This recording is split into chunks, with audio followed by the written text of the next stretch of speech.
반갑습니다. 기도드리고 말씀 같이 상고하도록 하겠습니다. 기도드리겠습니다.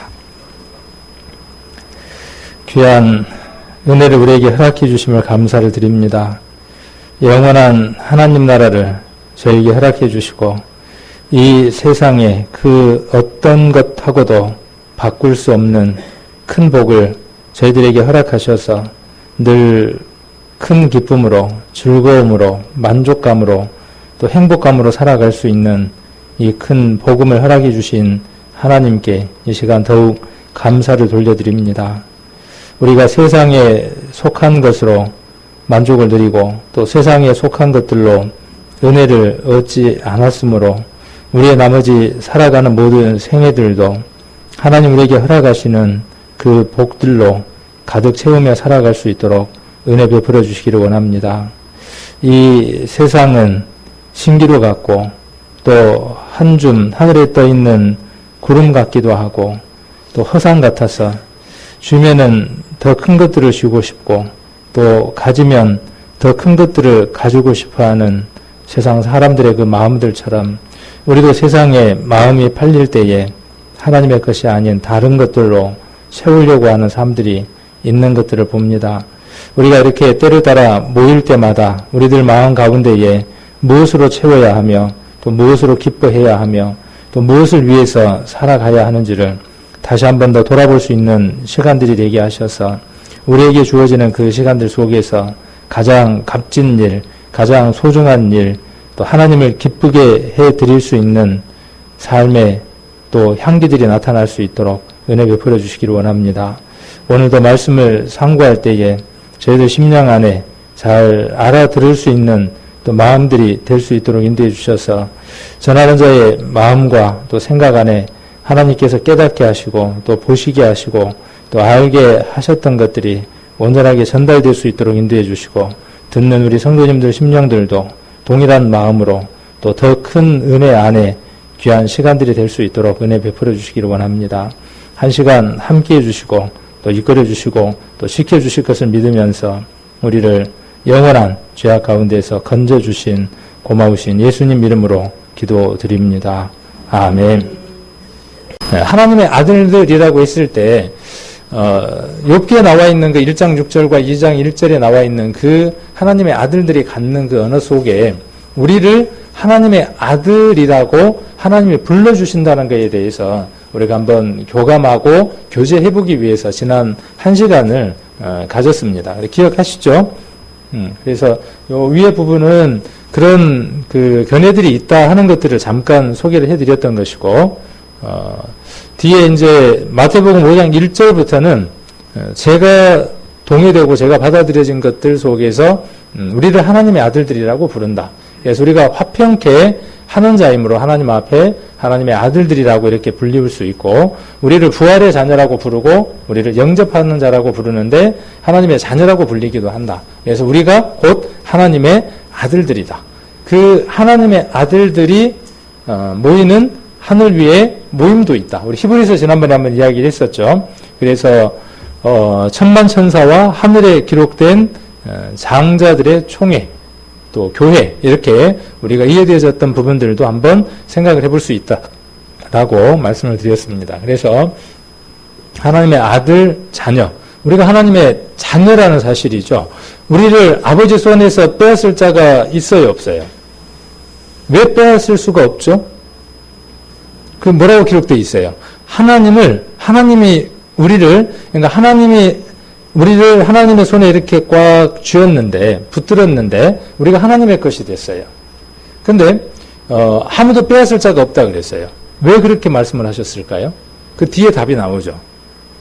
하나님은 세상의 그 어떤 분보다도 크신 분이죠. 하나님보다 더 큰 존재가 있어요, 없어요? 없어요. 우리를 하나님의 자녀로 삼으신 그분의 손 속에 있을 때, 우리를 아무도 빼앗을 자가 없습니다. 그래서 하나님의 아들이라고 하는 이 말 한마디에서 우리는 어깨가 펴져야 된다는 거죠. 쫙 펴지고 힘이 딱 들어가야 돼요. 힘이. 그리고 자신 있게 세상을 살아가야죠. 기쁨으로 또 정체성을 갖고 자존감을 갖고 그 심리학자들이 이야기하는 좋은 단어들을 전부 다 우리에게 다 적용할 수 있는 것들입니다. 심리학에서 이야기하는 그 모든 상처의 주를 다 받았다고 할지라도 그들은 온전하게 자존감 가운데 살아갈 수 없습니다. 온전한 그 구원이 이루어지지 않고서는, 자기가 발견되지 않고서는, 그래서 자기의 아들들이 되게 하셨다 그랬고, 하나님의 자녀라 일컬음을 얻는다 그랬고, 하나님의 흠없는 자녀가 된다 그랬습니다. 그리고 빌립보서 2장 15절을 지난번에 마지막으로 같이 봤었죠. 하나님이 우리를 하나님의 흠없는 자녀가 되게 한 목적이 어디에 있냐는 겁니다. 이렇게 표현했어요. 구부러지고 뒤틀린 세대라고 되어 있어요. 지금 우리가 살아가고 있는 세대가 여러분들이 보고 있는 모든 것들이 구부러진 거예요. 투명한 유리컵 속에 젓가락을 놓으면 젓가락이 구부러져서 보이죠. 세상은 그렇게 모든 것들을 구부러지게 봅니다. 우리만 온전한 것을 볼 수 있는 사람들이죠. 그들에게 온전하게 볼 수 있도록 해야 하는 그 책임들이 누구에게 있냐면 우리에게 있습니다. 그 책임을 하나님 뭐라고 말씀하시느냐 하면 내가 거룩하니 너희도 거룩하라고 하는 그 말씀으로 우리에게 거룩함을 요구하고 계신다는 것이죠. 그 거룩함은 어려운 게 아니라는 거예요. 거룩함이라는 건 깨끗하게 우리는 뭐 씻는 것도 아니고, 그 거룩함이라는 건 뭐냐 하면 연탄을 가까이 하면 어떻게 돼요? 옛날 연탄 배달 한번 해보셨어요? 제가 연탄 많이 해봤어요. 세부에 연탄을 뗐으니까. 몇 장 나르고 나면요, 시커매져요. 손도 시커매지고 얼굴도 시커매져요. 왜 그렇죠? 답은 간단하잖아요. 뭘 가까이 했기 때문이죠? 연탄을 가까이 했기 때문에 그래요. 하나님 뭐라고 말씀하시느냐 하면 거룩하다는 그 말을 어렵게 생각하지 말고 하나님과 어떻게 하자는 거죠? 하나님과 관계를 갖고 하나님을 만나자는 거죠. 하나님을 만나면 자연스럽게 하나님의 것들이 우리에게서 묻어 나오겠죠. 하나님을 만나는 방법은 어려운 게 아니라 말씀을 보는 것이고, 교제에 와서 서로 얼굴을 만나고 우리가 알고 있는 것들을 나눌 때 그 속에서 하나님을 만나게 되는 겁니다. 자, 그리고 하나님의 아들이라는 단어가 있습니다. 그래서 이 단어도 우리가 한번 구분해 볼 필요가 있을 것 같아요. 하나님의 아들들이라는 말이 나왔으니까 그것에 연관해서 하나님의 아들들을 천사라고 보기도 하고, 또 하나님의 아들들이라고 했을 때 구원받은 우리들을 가리켜서 하나님의 아들들이라고 표현하기도 하고, 이스라엘에 선택된 그 민족들을 가리켜서 하나님의 아들들이라고 이야기하기도 한다. 이렇게 이제 앞에서는 이야기를 했습니다. 그러면 하나님의 아들이라는 이 용어가 또 있는데, 이 하나님의 아들이라는 용어가 어떤 것인가 하는 것도 한번 살펴보자는 거죠. 누가복음 1장을 한번 보겠습니다. 누가복음 1장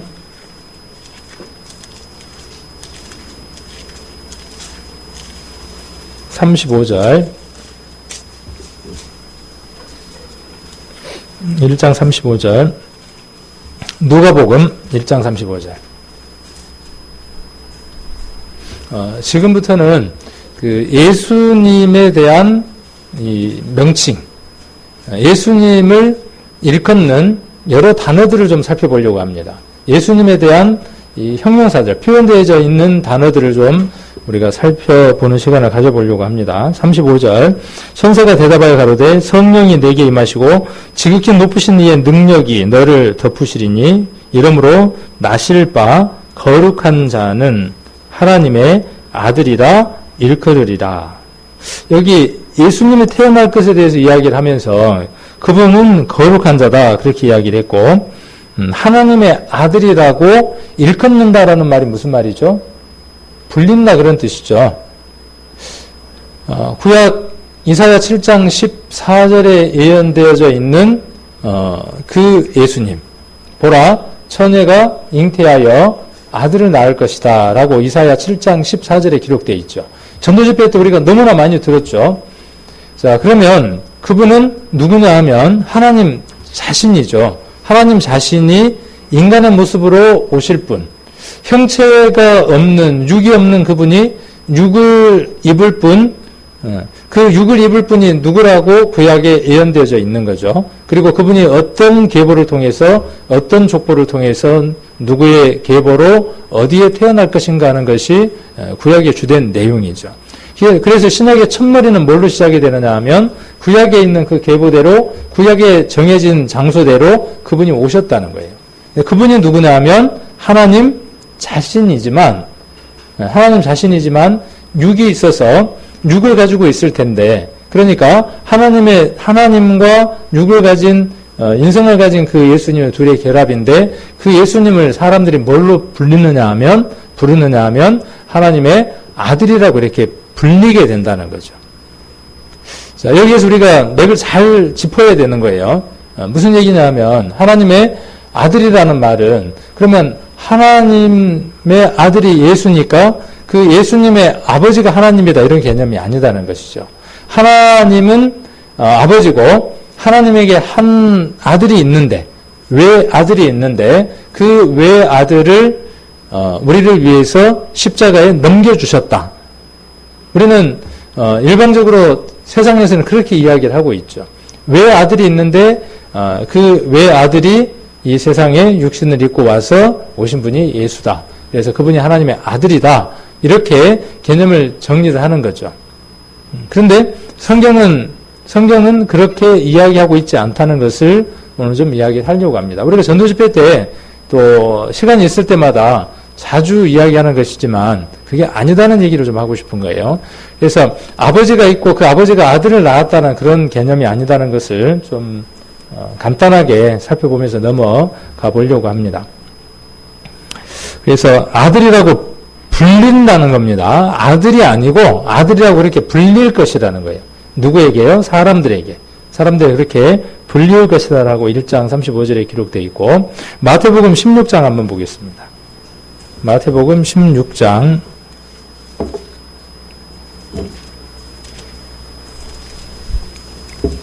16절,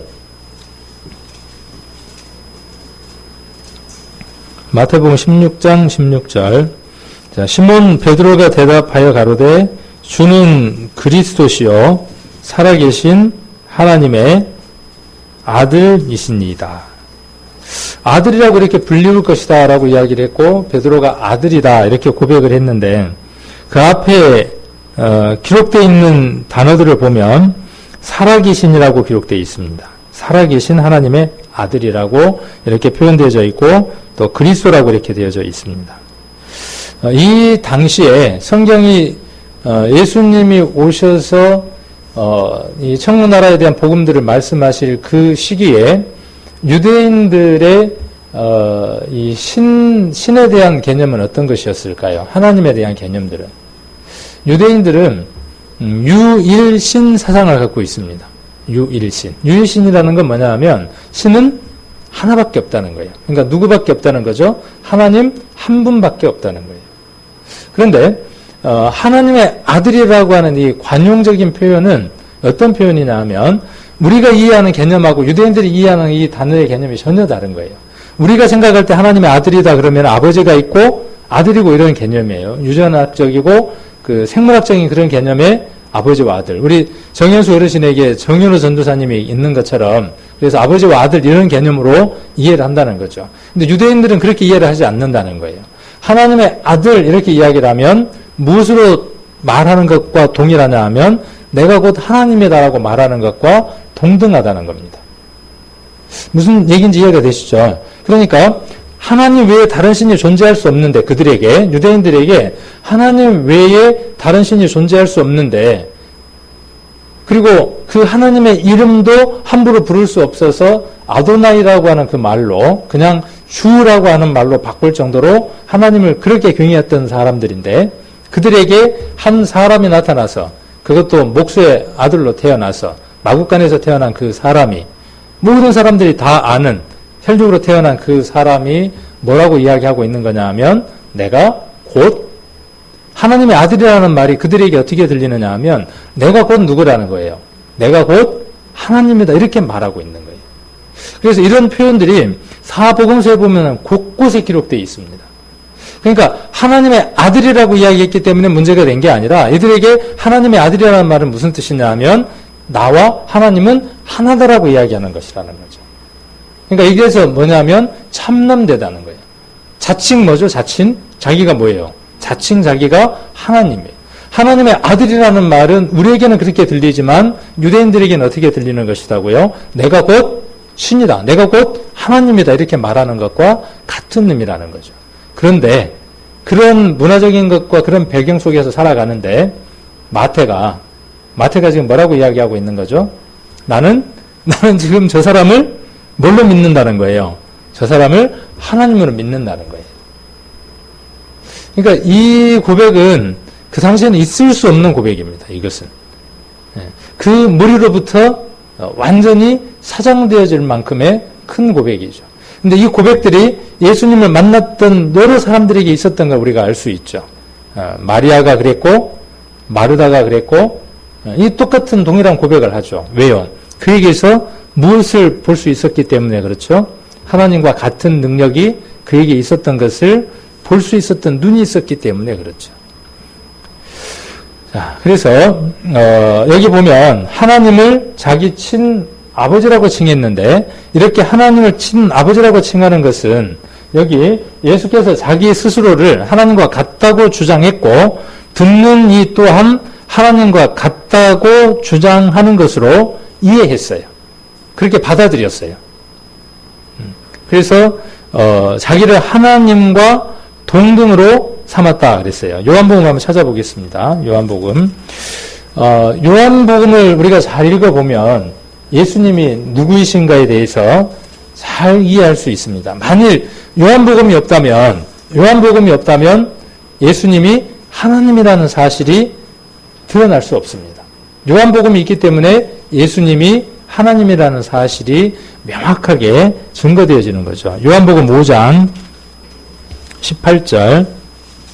자, 유대인들이 17절에 보니까 뭐라고 되어 있습니까? 17절에 예수께서 저에게 이르시되 내 아버지께서 이제까지 일하시니 나도 일하신다 하시매. 이 말이 뭐냐 하면 하나님의 나나 하는 일이 똑같다. 그러니까 이런 얘기예요. 하나님이 나고 내가 곧 하나님이다. 그런 얘기예요. 이렇게 예수님이 어떻게 하셨다고요? 예수님 스스로가 주장하셨다. 이 주제가 뭐냐면 요한복음이에요. 그러니까 요한복음의 주된 주제가 뭐라는 것이죠? 예수님은 누구다는 거죠? 하나님 자신이다라는 것에 대한 주제가 요한복음의 내용이에요. 그러면 유대인들은 있을 수 있는 일이 절대로 있을 수 없는 일이죠. 있을 수가 없는 일이죠. 그러니까 어떻게 해야죠? 하나님을 못 오가는 자로, 신성 못 오가는 자로 어떻게 해야 돼요? 죽일 수밖에 없는 거예요. 그들의 눈이 어떻게 된 거죠? 그들의 눈이 가리운 거죠. 이사야 성경만 제대로 읽었어도 그들의 눈들이 가려지지 않았겠죠. 그럼 왜 그들의 눈들이 가려졌을까요? 우리가 많이 들었죠? 왜 유대인들의 눈들이 가려졌습니까? 유대인들의 눈들이. 지금 발밑에 떨어진 불을 해결하려고 하는 마음이 그들에게 컸기 때문에 그렇죠. 우리도 하나님을 믿을 때에, 하나님을 의지할 때에, 하나님을 찾을 때에, 여장년에 때 이야기했던 것처럼 하나님의 도우심을 구할 때에 그분이 나의 도움이잖아요. 에젤인데 그 도움을 받으려고 할 때 내 앞에 떨어진 그것을 받으려고 하느냐, 아니면 하나님이 주시려고 하는 것을 받으려고 하느냐, 이것은 아주 중요한 문제죠. 유대인들은 무엇을 받으려고 했습니까? 지금 발등에 떨어진 그 불을 풀고 싶었죠. 로마로부터, 압제로부터 해방받고 싶었던 그 간절함.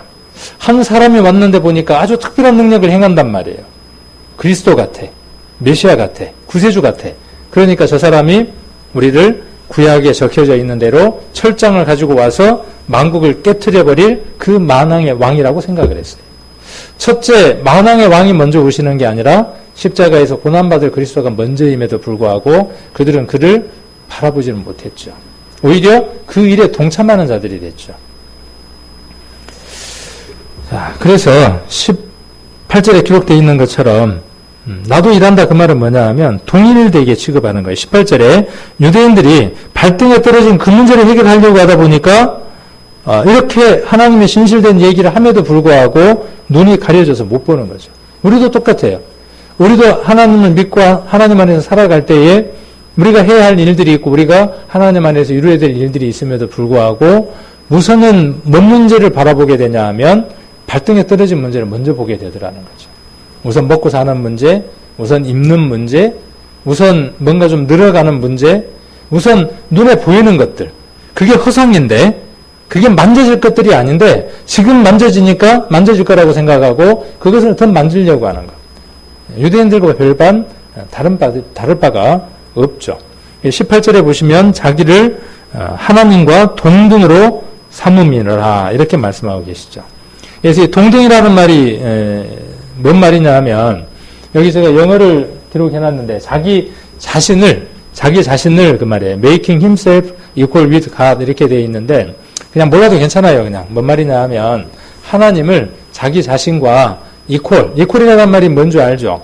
equal. 우리 A 1 더하기 2는 이렇게 하잖아요. 그 는이 뭐냐면 equal이에요. 똑같다 그 말이에요. 똑같다. 그러니까 예수님이 자기 자신을 하나님과 동등되게 이렇게 말씀을 하셨어요. 자, 그래서 예수님은 곧 누구냐 하면 하나님 자신이라는 겁니다. 그리고 예수님은 이렇게 자신을 표현을 했어요. 보냄을 받은 자라고 표현을 했고 또 스스로를 어떻게 표현했냐 하면 보내신 자가 나와 함께 있다 이렇게 표현을 했어요. 그래서 보내신 자와 보내신 자, 그 보내신 자는 누가 되겠죠? 예수님을 보내신 자 그 말이죠. 하나님이. 근데 보냄을 받은 자, 그 보냄을 받은 자가 누구죠? 자, 보내신 분이 있어요. 왜 보냈을까요? 어떤 목적이 있고 어떤 해야 될 일이 있으니까 보내신 거죠. 그러면 그 보냄을 받은 자가 누구라고 이야기하냐 하면 예수님이 자신이다 그렇게 이야기를 합니다. 그런데 그 보내신 자와 보냄을 받은 자가 하나다 이렇게 이야기를 하는 겁니다. 그래서 하나님의 아들 그 얘기 한번 이야기를 한 거고 보내신 자와 그 다음에 보냄을 받은 자에 대한 얘기를 좀 해보려고 합니다. 8장 찾아보겠습니다. 8장 29절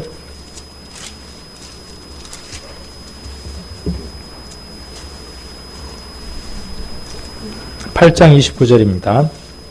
28절부터 보시면 이에 예수께서 가라사대 너희는 인자를 든 후에 여기 뭐라고 되어 있죠? 인자. 우리 성경을 쭉 읽다 보면은 예수님이 자기를 가리켜서 뭐라고 이야기하시죠? 인자 그렇게 이야기 많이 하시거든요. 인자는 이렇게 이야기를 많이 합니다. 이것도 우리가 한번 주의 깊게 이 의미들을 한번 살펴볼 필요가 있습니다. 하나님의 아들들이라는 말이 나오면서 지금 여러 가지를 한번 정리를 해보고 살펴보려고 하는 겁니다. 그래서 이에 예수께서 가라사대 너희는 인자를 든 후에 내가 그인 줄을 알고 또 내가 스스로 아무것도 하지 아니하고 오직 아버지께서 가르치신 대로 이것을 말하는 줄을 아니라. 29절 나를 보내신 이가 나와 함께 하시도다. 내가 항상 그의 기뻐하시는 일을 행함으로 나를 혼자 두지 아니하셨느니라. 아까 아버지께서 일하시니 나도 일하신다 이렇게 이야기를 했잖아요. 그래서 하나님과 동등됨으로 자기를 주장했어요. 여기서도 뭐라고 말씀하고 계시느냐 하면 보내신 이가 보냄을 받은 자기와 늘 함께하고 계신다. 하나다. 함께하고 있다. 이렇게 자신에 대해서 말씀을 하고 계십니다. 58절 한번 보겠습니다. 이 논란의 클라이막스예요. 어떤 것의 클라이막스냐 하면 내가 곧 하나님이다. 내가 곧 하나님이다. 하나님이 일하고 있고 나도 일하고 있고 하나님은 나를 보냈고 그 보내신 분이 나와 함께 있다. 그러므로 나는 하나다. 내가 곧 하나님이다. 그 얘기를 지금 계속 변론해가고 계시면서 그 클라이막스가 어디에 딱 오느냐 하면 여기 지금 8장의 후반부에 옵니다. 그러면 예수님이 뭐라고 말씀하시느냐 하면 아브라함이 나를 보고 기뻐했다. 그러니까 이제 유대인들이 어떻게 했어요? 꼭지가 도는 거예요. 유대인들이 꼭지가 바짝 도는 거예요. 왜 바짝 돌겠어요? 자기들이 최고로 생각하는 사람이 누구예요? 아브라함이. 근데 그 아브라함을 모욕하잖아요. 하나님만 모욕하는 게 아니라 지금 누구까지 모욕하는 거예요? 아브라함까지 모욕을 하거든요. 그러니까 꼭지가 바짝 돈 거예요. 그러니까 뭐라고 답을 합니까? 네가 아직 50도 못 됐는데 아브라함을 봤어? 네가 아브라함을 볼 정도의 나이가 되려면 몇 살이 돼야 돼? 몇천 살은 넘어야 되는데 겨우 50도 못 넘은 사람이 아브라함을 봤다 그래? 그러니까 예수님이 뭐라고 말씀하시는 거예요? 여기 57절 보시면 유대인들이 가로되 내가 아직 50도 못 되었는데 아브라함을 보았느냐?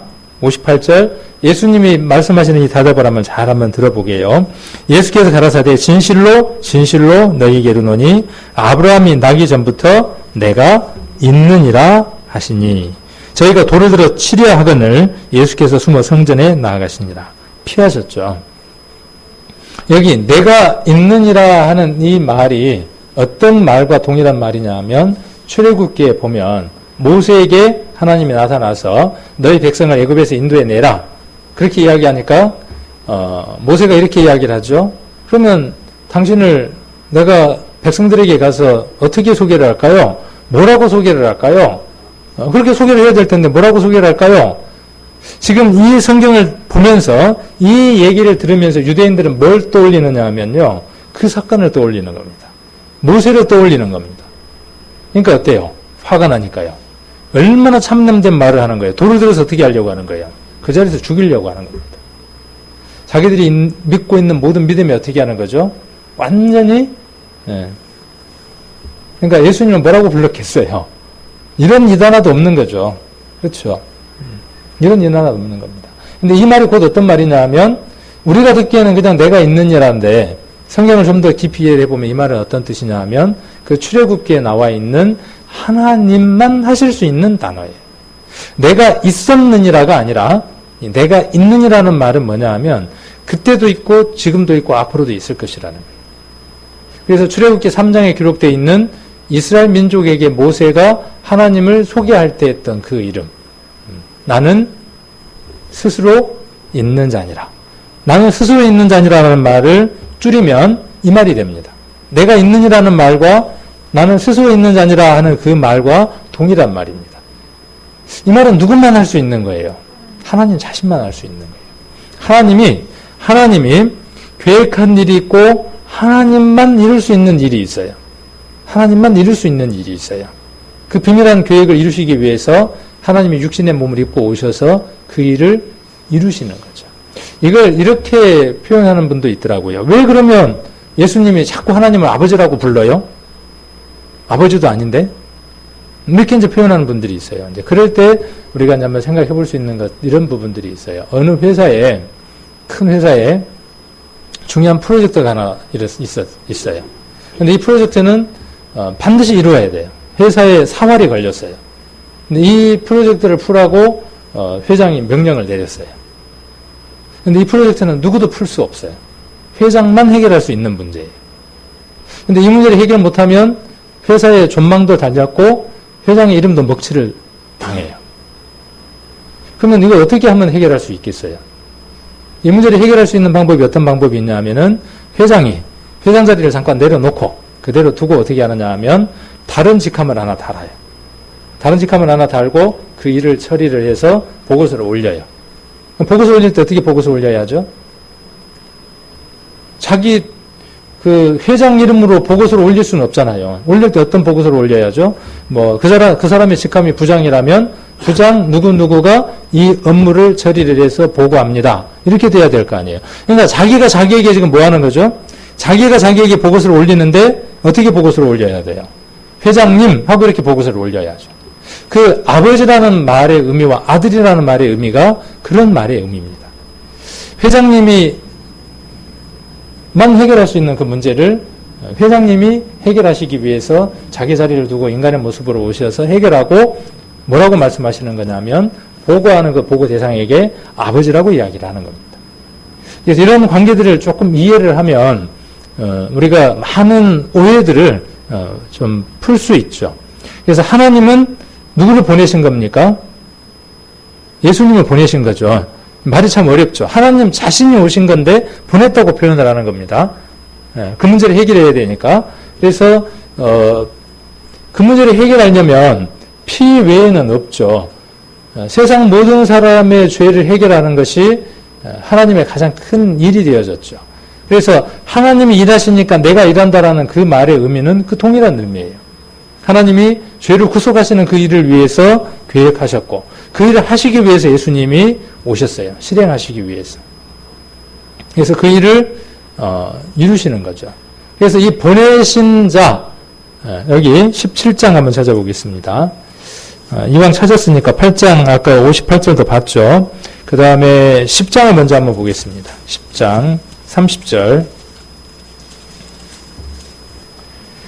이 성경 곳곳에는 요한복음 곳곳에는 이런 얘기입니다. 28절 보시면 내가 저에게 영생을 주노니 영원히 멸망치 아니할 터이요 또 저희를 내 손에서 빼앗을 자가 없느니라. 사단의 손에 속해 있었던 우리를 빼앗아 갈 수 있는 분은 있어요. 그렇죠? 사단의 손에 붙들린 자를 누가 빼앗아 가셨냐 하면 하나님이 빼앗아 가셨어요. 그러니까 사단의 손에서는 빼앗을 수 있어요. 그러나 누구 손에서는요? 하나님 손에 붙들린 우리를 사단은 절대로 뺏어갈 수 없습니다. 왜? 하나님보다 더 큰 분은 없기 때문에. 29절 저희를 주신 내 아버지는 만유보다 크심에 아무도 아버지 손에서 빼앗을 수 없느니라. 이 말씀을 그대로 믿는 것이 뭐냐 하면 우리의 믿음이에요.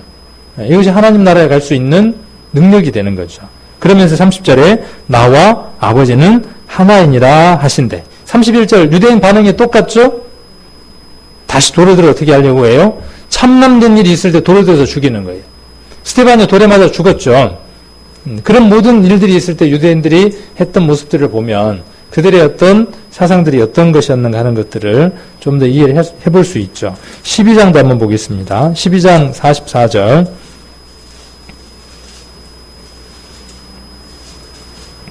예수께서 여쭤 가라사대 나를 믿는 자는 나를 믿는 것이 아니요 나를 보내신 이를 믿는 것이요 나를 보는 자는 나를 보내신 이를 보는 것이니라. 그러니까 예수님을 보는 것이 곧 누구를 보는 것이에요? 하나님을 보는 것이에요. 그 안에 계시는 하나님을 뵙는 거죠. 자, 17장 한번 보겠습니다. 17장.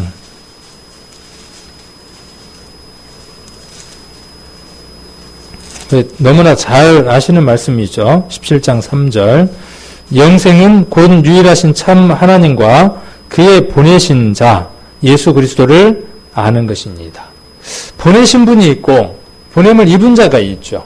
보내신 자. 보내신 자 예수 그리스도를 아는 것이다 그랬어요. 이 보냈다는 이 말의 의미를 여러분들이 이해하죠.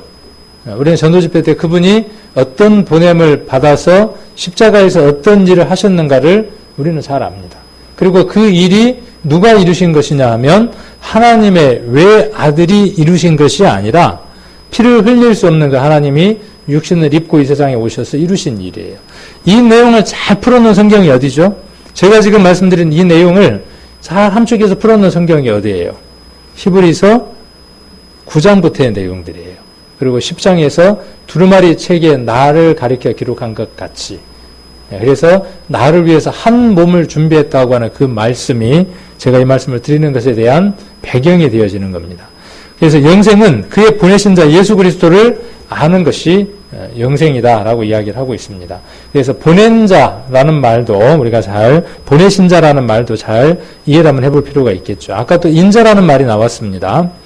그래서 성경 신약을 읽을 때 마태복음을 읽을 때 인자라는 말이 계속 나와요. 그렇게 나올 때 인자라는 의미가 어떤 의미인가라고 우리 성도님들이 좀 이해를 하시고 읽으시면 좋겠다 싶어서 이것도 한번 정리를 한번 해봤습니다. 인자라는 말은 단순한 사람의 의미로 구약에서는 쓰여졌어요. 그냥 사람 그런 의미입니다. 그 다음에 다니엘서에서는 인자 같은 이라고 이렇게 표현을 했습니다. 다니엘서 7장에서는 그래서 마지막 이 세상에 오실 예수 그리스도를 이야기할 때 인자 같은 이라고 이렇게 표현을 했습니다.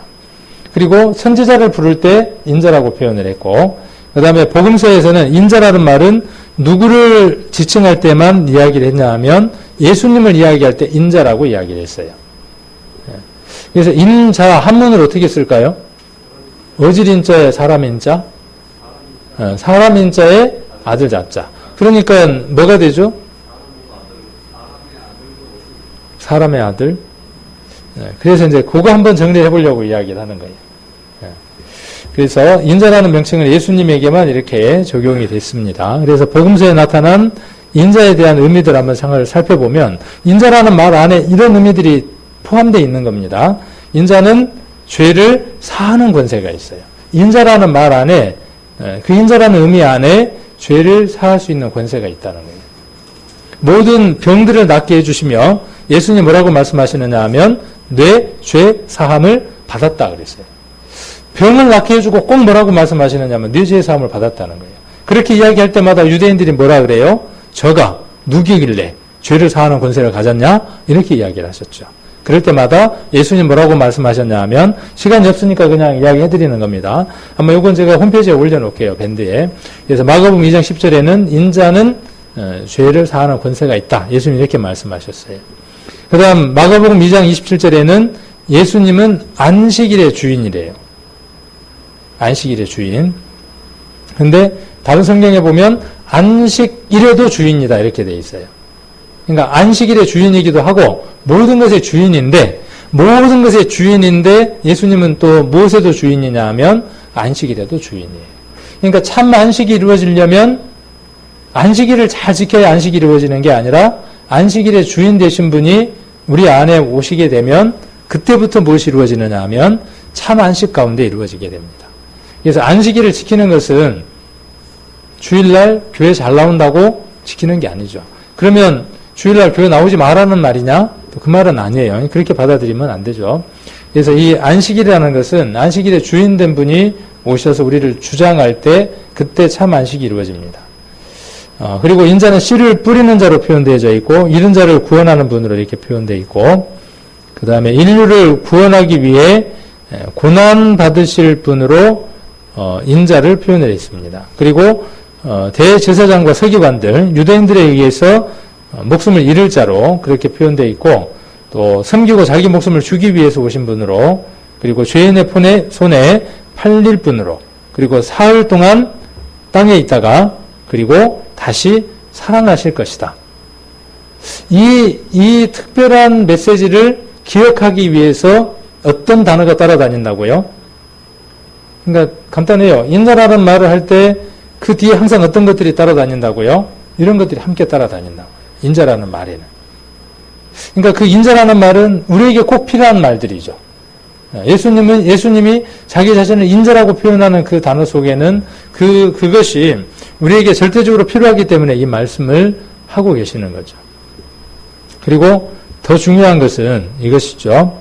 예수님이 다시 오실 것이다 그랬는데, 마가복음 14장 26절에 인자가 구름을 타고 능력과 큰 영광으로 올 것이다 그랬어요.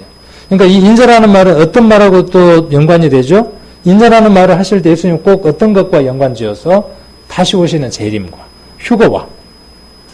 그러니까 우리가 신약성경 마태복음 4권을 읽으면서 인자라는 단어들이 나올 때마다 우리는 무엇을 기억할 수 있게 되느냐 하면 이런 부분에 대한 것들을 기억하고 마음 가운데 품을 수 있다는 거죠. 자, 그래서 구름을 타고 오시는 것을 보게 될 거다 그랬어요. 마태복음에 기록되어 있는 내용이 참고로 하십시오. 마가복음에 90%가 나와 있습니다. 마가복음의 내용이 마태복음에 90%가 있고요. 그 다음에 마가복음에 있는 내용의 50%가 누가복음에 있습니다. 그럼 마가복음의 비중이 커요, 안 커요? 마가복음의 비중이 굉장히 큰 거죠.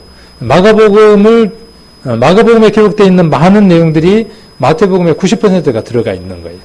그래서 이렇게 같은 내용들이 들어있다. 그래서 이걸 뭐라 그러냐 하면 공간복음이라고 그렇게 이야기를 합니다. 자, 그래서 이 인자라는 말은 조금 구분될 필요가 있어요. 한문을 풀면, 그냥 순수하게 한문을 풀면 사람의 아들이 됩니다. 그런데 사람의 아들이라고 풀면 안 된다는 겁니다. 한문으로는 인자라고 되어 있지만은, 물론 뭘로 보면은 사람의 아들이에요. 혈통으로 보면, 육신을 보면 사람의 아들로 표현되어 줄 수 있어요. 그러나 그분은 뭘로 표현되어지냐 하면 인자라고 특별한 단어로 쓰여진다고요. 이 인자라는 단어가 특별한 단어라고요. 그래서 영어 성경을 보면 구분되어져 있다는 거예요. 영어 성경에는. 그러니까 저기 인자라는 말에는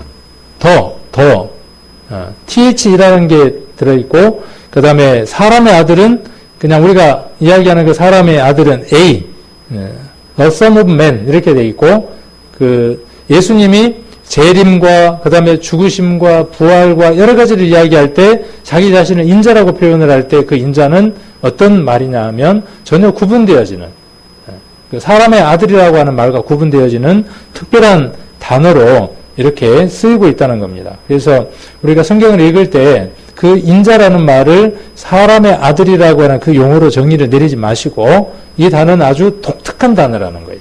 특별히 만들어진 단어라고 여러분들이 이렇게 정의를 내리시고 성경을 보셔야 성경을 온전하게 보시는 겁니다. 그래서 인자 같은 분 이렇게 표현되어져 있고 다니엘서 7장에 이렇게 기록되어 있습니다. 마지막 부분에 그러므로 예수 그리스도를 가리켜 인자라는 표현을 사용해서 말하거나 또는 찬양할 때마다 우리는 항상 그분의 재림을 기억해야 할 것이다 그랬어요.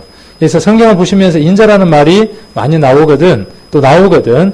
이분은 우리를 위해서 십자가 위에서 죽으신 분, 그 의미를 함축하고 있고 그분은 나를 히브리서 9장에 기록되어 있는 것처럼 죄와 상관없이 데리러 오실 분, 그 말의 의미가 뭐냐 하면 인자구나. 이렇게 복음서를 읽을 때마다 떠올리면 좋겠어요. 인자 그러면 동그라미를 치면서 지난번에 우리가 이렇게 배웠지 하고 이렇게 읽으시면 훨씬 더 사복음서가 입체적으로 또 은혜롭게 또 보실 수 있을 것 같습니다. 이 부분은 그냥 가도록 하겠습니다. 자, 그리고 예수님을 독생자라고 이렇게 표현을 했죠. 이것도 여러 번 이야기했기 때문에 성도님들이 좀 정리를 잘 하고 계실 것 같아요. 그래서 독생자라는 말은 어떤 뜻이냐 하면 왜 아들이 아니죠. 그렇죠. 이 독생자라는 말은 무슨 뜻이에요? 아까 요한복음 8장 58절에 기록되어 있는 대로 아브라함이 나기 전부터 내가 있느니라. 내가 있느니라는 말을 한문으로 바꾸면 독생이 됩니다. 스스로 있는 거예요.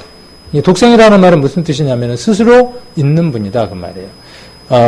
예수님이 십자가에 못 박히기 위해서 준비된 이 모든 것들은 누가 준비하신 것이냐 하면 누군가의 어떤 요구에 의해서가 아니라 하나님이 이 세상을 사랑하시기 때문에 그분이 스스로 준비하신 분이다. 그런 말의 의미가 독생자라고 하는 의미입니다.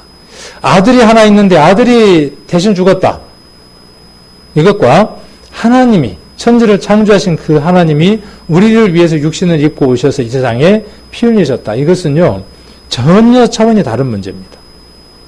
하나님이 우리를 위해서 십자가에서 피를 흘리셨다는 이 사실이 우리 성도님들 심령 안에 온전하게 새겨져야만 그분의 보혈 가운데에서 살아가는 그 삶들이 또 이루어질 겁니다.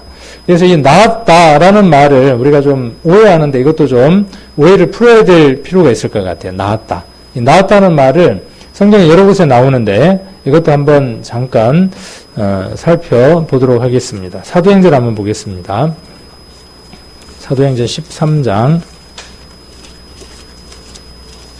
한번 몇 구절의 말씀을 찾아보면 이것은 쉽게 우리가 나았다는 말의 의미가 어떤 의미인지를 이해를 좀 하실 수 있게 될 것 같습니다. 사도행전 13장 33절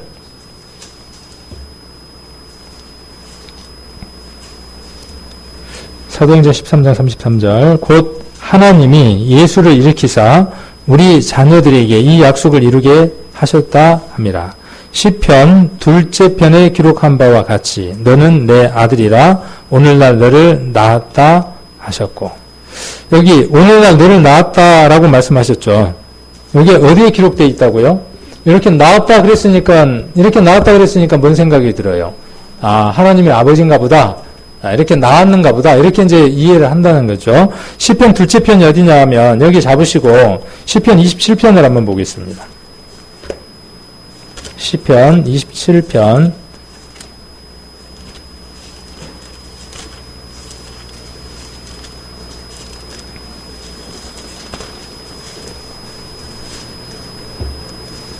10편 2편이죠. 2편 7절이죠. 27편이 아니라 시편 2편 7절입니다.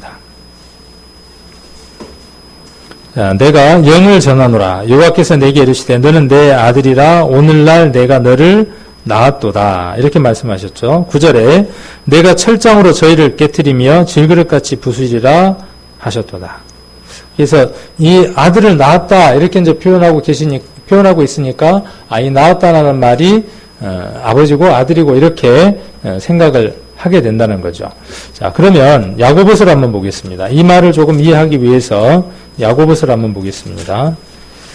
야고보서 1장 18절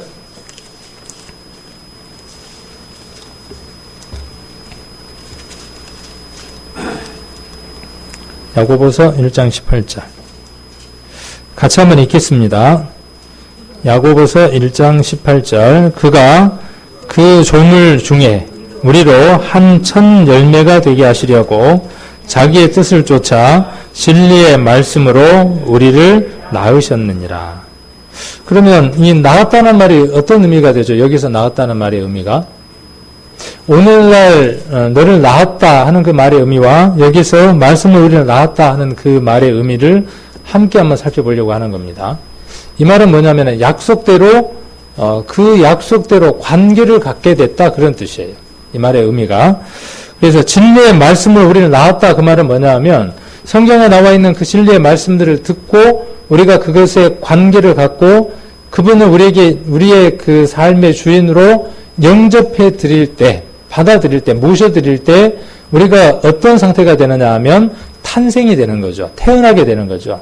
그래서 저와 여러분은 생일이 두 개죠. 생일이 하나만 있는 분은 큰일 나죠. 생일이 두 개가 있어야 돼요. 어머니 뱃속으로 한번 태어나는 것과 그 다음에 뭘로 태어나는 게 하나가 있어야죠.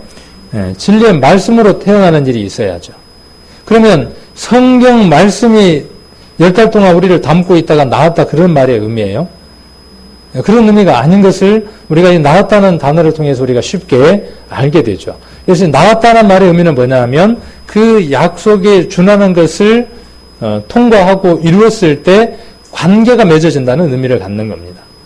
관계가 형성되는 것을 낳았다라고 이렇게 이야기를 하는 겁니다. 또 어떤 의미로 이렇게 잡았다는 뜻도 돼요. 내가 그것을 놓지 않도록 잡았다. 이런 말로 우리가 한번 생각을 해볼 수 있습니다. 고린도전서 4장도 한번 보겠습니다. 고린도전서 4장 15절.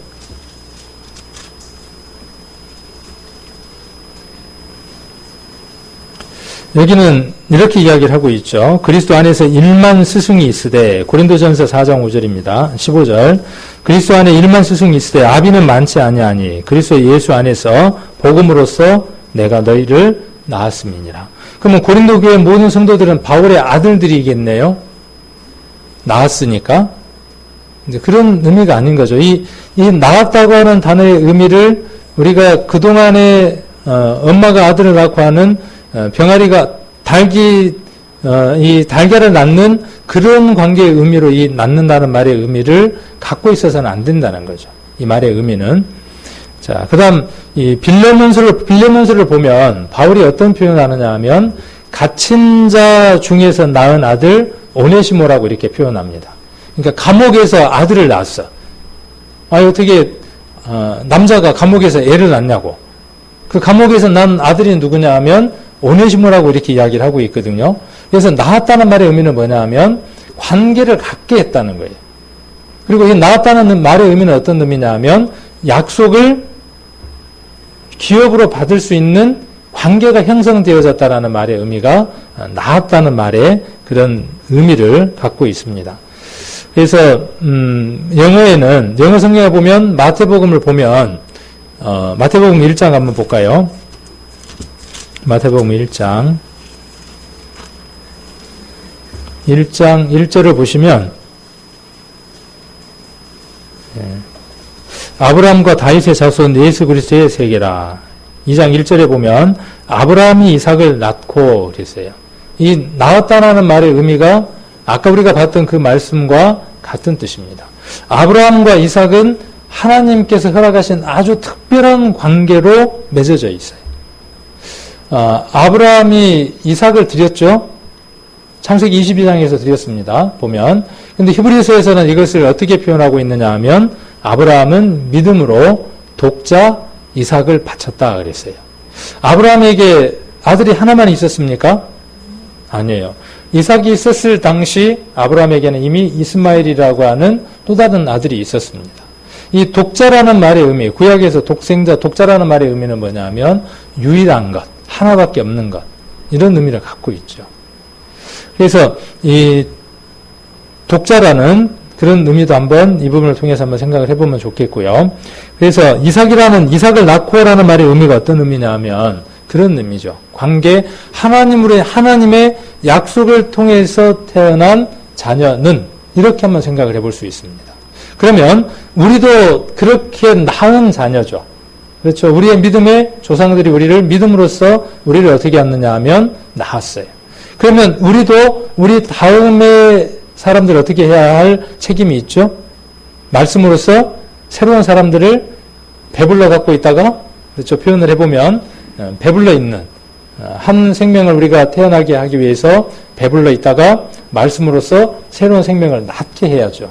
그렇게 낳게 했을 때 바울처럼 어떻게 표현할 수 있느냐 하면 내가 갇힌 자 중에서 낳은 누구, 이렇게 표현을 할 수 있는 거죠. 그래서 여기 마태복음 족보에 나와 있는 이 낳는다는 말의 의미는 그런 의미를 갖고 있다는 겁니다. 그래서 이런 의미예요. 영어를 좀 이야기해서 좀 죄송한데 나타나는 말을 저 단어를 썼습니다. 비겟이라고 하는 단어를 썼어요. 감기에 걸렸다, 내가 책을 가졌다 그럴 때에 이 나았다라는 표현을 써요. 그러니까 우리는 나았다 그렇게 표현하는데 걔들은 이 똑같은 단어를 써요. 우리가 나았다라는 단어를 영어로 바꾸면 여기 지금 나와 있는 비겟, 갓, 뭐 이렇게 지금 표현을 할 수 있는데 이 단어를 써요. 그래서 감기에 걸렸다. 나는 감기를 걸렸다. 나는 책을 가졌다. 이거를 우리 표현으로 이렇게 바꿔보면 어떻게 표현해 볼 수 있냐 하면 나는 감기를 낳았다. 이렇게 이야기할 수 있다는 거죠. 이런 표현들 많이 쓰죠. 너는 하는 짓을 보니까 뭘 불러? 너 하는 짓거리 보니까 뭘 불러? 매를 부른다 그러잖아요. 그 매를 부른다라는 말을 다른 표현으로 바꾸면 낳는다예요. 네가 하는 거 보니까 네가 매를 낳는구나 이렇게 표현할 수 있잖아요. 그 같은 표현이에요. 그러니까 어떤 것에 대한 결과인 거예요. 내가 책을 잡았다. 또 감기를 잡았다. 감기를 부른다. 감기를 낳았다. 이렇게 표현하는 표현을 영어에서 표현을 했는데 그 표현을 우리 한글로 바꾸다 보니까 적합한 단어가 없으니까 뭘로 바꿨다고요? 낳았다로 바꿨다고요. 특별한 관계를 가졌고 이렇게 표현을 못하고 어떻게 표현한 거죠? 낳았다라는 이 단어로 표현을 했어요. 그런데 이것을 우리가 어떻게 이해를 해버리느냐 하면 생물학적인 걸로 이렇게 낳는 걸로 오해를 하고 있다는 거죠. 수많은 교회들이 이렇게 오해를 하고 있습니다. 지금 이 시간에도. 그래서 여러분들이 성경을 보실 때 이 낳는다는 단어들이 나올 때 실제로 아버지가 아들을 낳는다는 그 낳는 것과 그 다음에 우리가 약속의 말씀을 통해서 성취되어 가는 그 낳는다는 것과 우리가 구별할 수 있도록 우리가 성경을 보시면 좋겠다는 생각이 들어서 오늘 이 말씀을 같이 한번 찾아봤습니다. 오늘 이 욥기 1장을 보려고 했는데 못 넘어갔고 다음 주에 욥기 1장을 보도록 하겠습니다. 이제 욥기 1장을 좀 들어갈 수 있을 것 같습니다. 그래서 욥기는 몇 장까지 있죠? 읽어보셨으니까. 욥기는 43장까지 있죠. 그리고 또 그 레위기는 28장까지 있고요. 제가 웃을 때는 이유가 있겠죠. 그죠? 웃을 때는 이유가 있습니다. 욥기는 43장까지 있고 레위기는 28장까지 있고 아니 같이 좀 읽어보시게요. 우리 성도님들이 욥기를 지금 네 번째 했고 앞으로도 이제 욥기 공부를 계속 할 겁니다. 언제 끝날지는 모르겠어요. 근데 저는 매일 욥기 보거든요. 레위기 매일 보고요. 근데 너무 은혜롭고 좋아요. 우리 성도님들도 같이 그 은혜 속에 있을 수 있도록 같이 이렇게 성경을 봐 나가시고 여러분 나름대로 또 노트를 적으셔서 빼곡하게 채워 나가시고 또는 저 나름대로 이렇게 채워 나가니까 그렇게 해서 욥기와 레위기를 통해서 우리 성도님들이 예수님을 발견하시고 그곳에서 예수님의 보혈도 발견을 해서 정말 기쁨을 누리고 이 세상 것이 아닌 큰 행복을 누리는 그런 하나님하고의 귀한 시간들을 갖기를 원합니다. 거룩해지는 방법이 있다 그랬죠. 지난번에. 거룩해지는 방법이 거룩한 시간 속으로 들어가는 거죠. 하나님은 시간 속에 계시는 분이죠. 하나님은 장소에 제한되는 분이 아니죠. 하나님은 거룩한 분인데 그 거룩하신 분은 시간 속에 계시는 겁니다. 그래서 우리가 시간 속에 들어가게 되면 그분을 만날 수 있어요.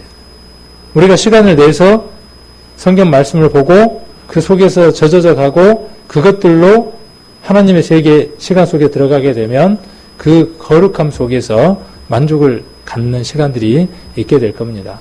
제가 누리고 사니까 좋아서요. 우리 성도님들도 그러셨으면 좋겠다는 생각이 들어서 이렇게 자꾸 권하는 겁니다. 그래서 욥기, 레위기 이렇게 많이 읽으시고 다음에 또 이렇게 보실 때 더 큰 은혜들을 나누는 시간들이 되시기를 원합니다.